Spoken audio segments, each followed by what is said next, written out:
Today we will do the topic process synchronization.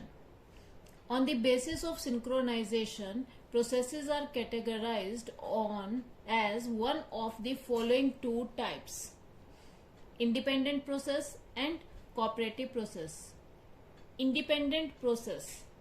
Execution of one process does not affect the execution of other process. मतलब एक की execution दूसरे process की execution को effect नहीं करती. ये से क्या कहते हैं? Independent process. मतलब प्रोसेसेस इंडिपेंडेंट है, एक के ऊपर डिपेंड नहीं है. Cooperative processes. Execution of one process affects the execution of other processes. एक की एग्जीक्यूशन दूसरे को इफेक्ट करती है, मतलब वो एक दूसरे के ऊपर इंडिपेंडेंट है, डिपेंडेंट है. Process synchronization problem arises in the case of cooperative process. Process synchronization की जो प्रॉब्लम है वो किस केस में अराइज होती है? कोऑपरेटिव में, क्योंकि वो एक दूसरे के ऊपर डिपेंडेंट है. Also because resources are shared in cooperative processes, क्योंकि वहां पे शेयरिंग चल रही है, एक दूसरे के ऊपर वो डिपेंड है कि एक रिसोर्स को छोड़ेगा तो दूसरा यूज करेगा. Process synchronization is the way by which processes that share the same memory space are managed in an operating system. तो जो ये कोऑपरेटिव प्रोसेसेस में दिक्कत आती है उसको ठीक करने के लिए हम प्रोसेस सिंक्रोनाइजेशन यूज करते हैं. It helps maintain the consistency of data by using variables और hardware so that only one process can make changes to the shared memory at a time, ताकि एक ही प्रोसेस जो है वो मेमोरी को शेयर कर सके, इसलिए हम सिंक्रोनाइजेशन करते हैं. फॉर एग्जाम्पल, एक एग्जाम्पल लेते हैं. Consider a bank that stores the account balance of each customer in the same database. एक बैंक है, वो क्या करता है? Store the account balance of each customer. Her customer का अकाउंट बैलेंस एक डाटाबेस में स्टोर करता है. Now suppose you finally have x rupees in your account. Suppose आपके पास एक्स रुपीज है अकाउंट में. एक्स की वैल्यू मैं ले लेती हूँ, आपके पास 10,000 रुपए हैं अकाउंट में, ठीक है. तो now you take out some amount of money from your bank account at the same time.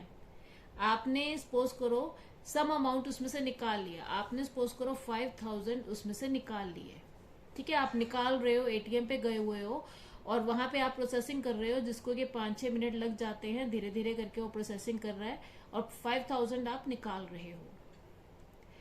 And at the same time, उसी टाइम पे someone tries to look at the amount of money stored in your account. उसी 5 minute के बीच में कोई आपकी account balance को check करता है. सपोज करो आपके ऑफिस में, ठीक है, कोई चेक कर रहा है कि आपको पेमेंट करनी है 7,000. क्या चेक दिया हुआ है आपने? तो 7,000 सपोज करो आपने चेक दिया था 7,000 का, तो उनको 10,000 का अमाउंट दिखाई दे रहा है. 5,000 आप इधर एटीएम से निकाल रहे हो और 7,000 वो निकालने लग रहे हैं. टोटल आपके पास 10,000 है. As you are taking out some money from your account after the transaction, the total balance left will be lower than X. कितना होगा? x से कम होगा. But the transaction takes time. Transaction के लिए टाइम लगता है. And hence the person reads x as your account balance.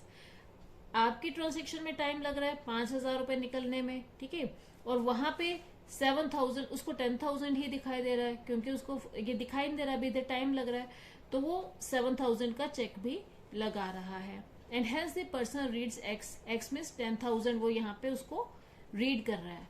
उसको 5,000 नहीं दिखाई दे रहा, उसको 10,000 दिखाई दे रहा है, क्योंकि अभी यहाँ की प्रोसेसिंग कंप्लीट नहीं हुई है, ठीक है. Balance which leads to inconsistent data. इसको क्या कहेंगे? इनकंसिस्टेंट डाटा हो गया. जबकि 1 मिनट के अंदर प्रोसेसिंग के बाद 5,000 ही रह जाएंगे अकाउंट में. 10,000 से 5,000 रिमूव कर दिए, 10,000 से 5,000 रह जाएंगे वहां पे, और उसने चेक लगा दिया 7,000 का, ठीक है. तो 7,000 का जो चेक है वो कैसा लगेगा? क्योंकि 10,000 में से 5,000 तो निकल चुके हैं. In some way we could make sure that only one process occurs at a time. तो इसलिए हमें ये श्योर करना है कि एक ही प्रोसेस एक टाइम पे वर्क करे. मतलब या तो इधर दिखाई दे कि इतने रुपीज है, और जब इसकी प्रोसेसिंग यहाँ चल रही हो तो यहाँ पे हमारा डाटा ना दिखाई दे। We could ensure consistent data, इसलिए हमें कंसिस्टेंट डाटा की जरूरत पड़ती है। Which is why there is a need for process synchronisation, इसीलिए हमें प्रोसेस सिंक्रोनाइजेशन की जरूरत है in the operating system. Process synchronisation क्या करेगा, जब तक आपका यहाँ पे प्रोसेसिंग चल रही है तब तक आपको दूसरे पर्सन को जो ट्राई कर रहा है 7000 निकालने की, ठीक है, या फिर आप कहो कि एटीएम पे ही खड़ा है कोई 7000 निकालने की कोशिश कर रहा है, तो उसको जो ये ट्रांसैक्शन है, जब तक ये ट्रांसैक्शन कंप्लीट नहीं हो जाती तब तक वो आपके अकाउंट में 10,000 की ट्रांसैक्शन नहीं देख पाएगा। ये जो प्रोसेस है वो सिंक्रोनाइजेशन के थ्रू परफॉर्म किया जाता है, और इससे हमारी इनकंसिस्टेंसी ऑफ डाटा ठीक होती है।